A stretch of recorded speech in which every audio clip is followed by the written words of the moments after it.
Hello guys, good morning, good afternoon, good evening, wherever you are today in the world. I'm here. My name is Rose, and our video today is about skincare sa Pilipinas, okay? So, I know a lot of you, a lot of vloggers, ang reason nga akong gi-take up nga subject about FDA notification or FDA approval is because I'm following some of your mga vloggers there sa Mindanao, vloggers sa Manila, vloggers sa Cebu, or whoever you are, wherever you are. Ang rason nga nung ako ani siyang gi-take up karon is because sige lang kung kadungog ang FDA approved ni siya. FDA approved, okay? Ang FDA approval, by the way, guys, na ako karon sa New York, I'm based here now, temporarily. Hopefully, I'll be back in the Philippines soon to introduce the product line that we are going to share sa mga tao diha sa ato ang nasod ng Pilipinas, okay? So, akong i-take up karon kanang FDA approval kay sigihan makuog kanang kadungog ana ba, okay? This is not against any blogger or any CEO of any skincare company. Maybe because lack of it's a good intention, okay? Because they gusto lang nila nga ma-satisfy ba ang needs sa mga tao nga mogamit sa ilang mga products ba nga FDA approved, okay? FDA approval is solely for drugs, okay? Ang cosmetics is cosmetics. Walay approval sa FDA. Ang kinahanglan lang is registration. Okay, so we can say, pag nagbenta ta, moingon ta nga, oh, this is registered with FDA. That is the correct term. Dili FDA approval. Because even in the States, the FDA will not approve any cosmetics. Kasi cosmetics yun siya eh. Sa States nga ni, wala registration. Kamo lang sa Pilipinas, ang very strict, which is good, nga ang mga cosmetic products are being required to register with the FDA. Dinhi sa States, kuan lang, personal liability, we have to insure our products. We have to have an insurance kasi dinhi daghang kaay mga kuan, mga magkaso sa imo na ay allergy or something, you will get sued, there is a States. But sa Pilipinas, walay suits. Ang diya sa Pilipinas, and sad to say ha, daghan pod mga tao nga dili ba mo take og responsibility ba. Dinhi sa States, people, those who are preparing or preparing formulations, they are responsible kasi pag nasira ka, once nasira ka, once na ka sa news, you're dead. Your business is dead. Wala na siya. Wala na chance. Mahirap na kang mo business ulit sa skincare. Stricto sila ana. But sa Pilipinas, it's good that there is a product registration. So there are two things sa Pilipinas nga ilang gi-practice, no?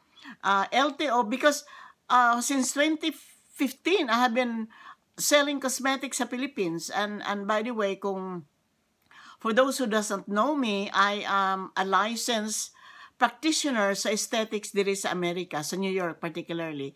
I had my business, my skincare clinic, studio. I'm not a doctor, but I am an esthetician, so licensed to practice aesthetics in New York City, in New York State.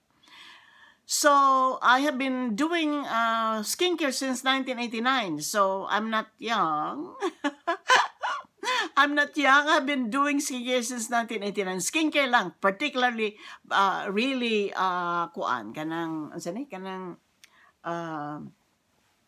focus on skincare ba. So, I had a spa in Manhattan, in the city of New York City.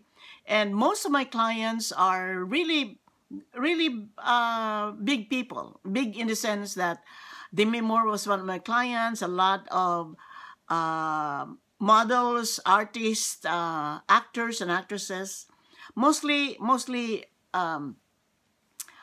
magazine editors,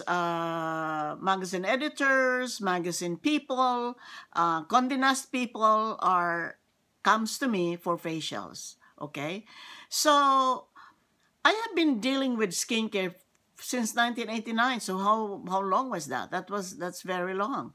The reason why I went into research and development and I developed my own product line was because when Vogue magazine called me to ask me informations about my skincare products, I told them exactly what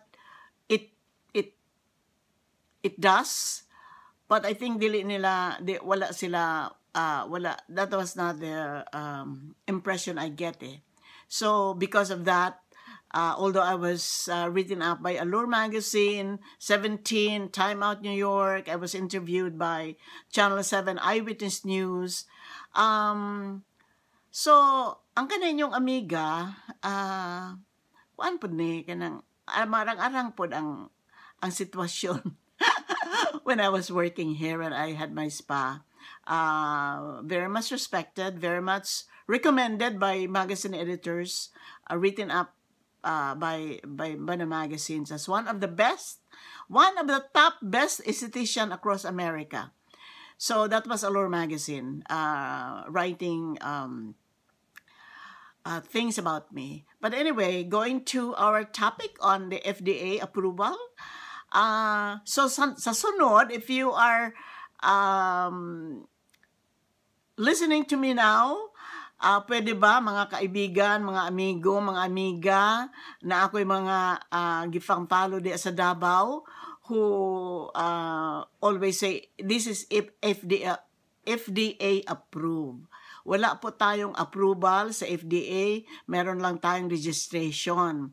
So there are two things that the FDA requires for cosmetics. You know, kung ang business mo is cosmetics, not drugs, you are required to apply for an LTO and a CPN. Okay? What is LTO? LTO is a license to operate.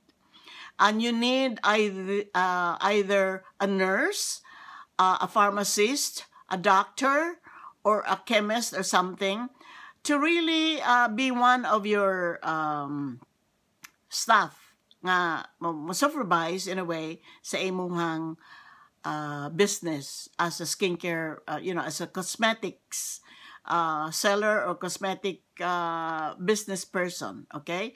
So aside from the LTO, the FDA Philippines also required a CPN. Ang CPN is a certificate also for all products to be FDA notified. So it's called CPN, certificate of product notification. So i-notify nimo ang FDA nga naa kay anang product. Like say for example, the name of your product is like Cover Up or sunscreen, whatever, 1, 2, 3 or something. I-notify nimo ang FDA for that particular product. So each product has one particular notification. So lahat ng products mo, you have to notify FDA that you have such a product. You know, so aside from LTO, which is the license to operate, aside from your business permit, your business license or barangay, whatever it is required, sa FDA, yun ang kailangan. Ang kailangan sa FDA is LTO, which is the license to operate, and also a CPN, which is a certificate of product notification. Yun ang kailangan. Ang FDA approval, sabi nila, FDA approval na yan. Hindi, kasi ang approval is, kung sinasabi mong approval, para sa drugs, is they will check really the ingredient list, the ingredient effects or results of that particular drug. Okay? But cosmetics is cosmetics. It's over the counter, is hindi kailangan ng prescription.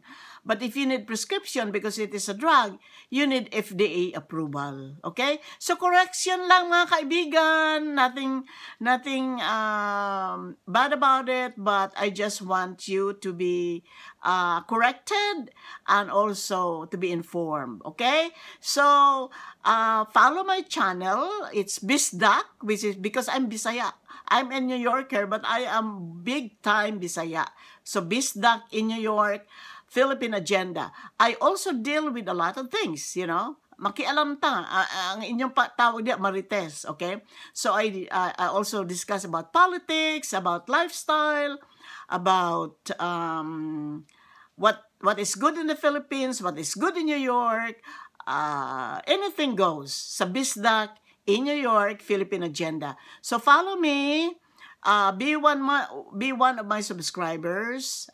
Support my channel so that you will know anything. And I will be, because I'm based in New York now, but I will be coming to the Philippines soon to continue my skincare travel journey, which is, of course, educating some of you there who wants to be educated, but also to share with you the products that I have, which has been my bread and butter here in the States.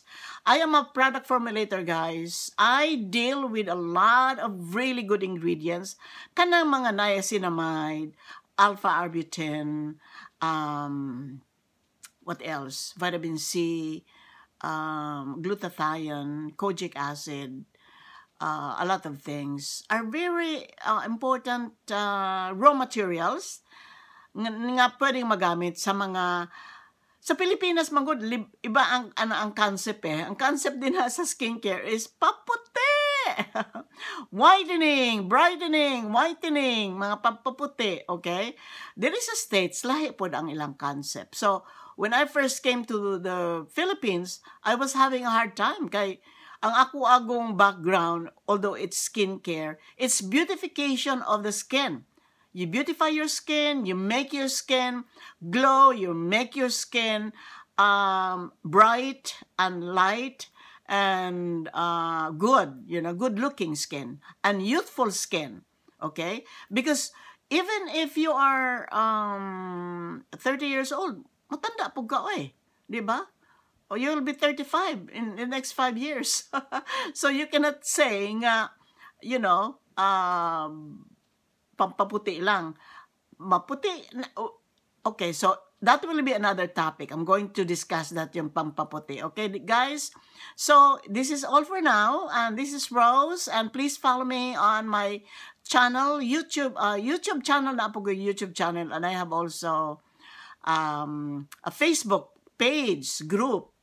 Bisdak in New York, Philippine Agenda. Okay, follow me, guys, so that you will learn something also. Make friends with me.